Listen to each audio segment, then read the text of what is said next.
என் வீட்டுக்காரோட ரிலேஷன் ஃபங்க்ஷனுக்காக ஸ்வீட் வந்து ஆர்டர் பண்ணியிருக்காங்க. ஸ்வீட் மட்டும் இல்லைங்க, ப்ரௌனி எல்லாம் சேர்த்தே ஆர்டர் பண்ணியிருக்காங்க. ஒரு பர்த்டே ஃபங்க்ஷனுக்காக வந்து ஆர்டர் பண்ணியிருக்காங்க. நான் தான் செய்யலான்னு பார்த்தேன். அவங்களே செஞ்சுறேன் சொல்லிட்டு செஞ்சிட்ருக்காங்க. என் வீட்டுக்கார் எவ்வளோ சூப்பராக செய்கிறாங்கன்னு பார்த்தீங்களா?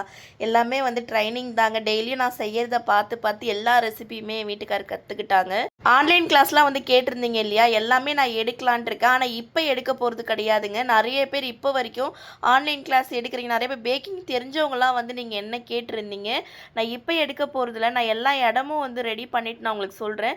ஏன்னா ஒரு ஆன்லைன் கிளாஸ் வராங்கன்னா உங்களுக்கு எல்லாமே கம்ஃபர்டபுளாக இருக்கணும் இல்லைங்களா? அந்த இடம்லாம் நான் ரெடி பண்ணிட்டு தான் வந்து வீடியோவில் நான் ஷேர் பண்ணுவேன். அதனால தான் வந்து ஆன்லைன் கிளாஸ் பற்றி நான் எதுவுமே வந்து சொல்லவே இல்லை. முட்டை மிட்டாய் மட்டும் ஒரு 15 கிலோ கிட்ட வந்து கேட்டிருக்காங்க. எப்பயுமே நமக்கு ஆர்டர்ஸ் வந்து 15 கிலோ 30 கிலோ அந்த மாதிரி தான் வந்து வந்துட்டே இருக்கும். டெய்லியும் வரும். இது வாரத்தில் வர ஆர்டர் கிடையாது. டெய்லியுமே வந்து வந்துடும். இது ரிலேஷன்னால பாண்டிச்சேரியிலேயே கொடுத்துருவோம்.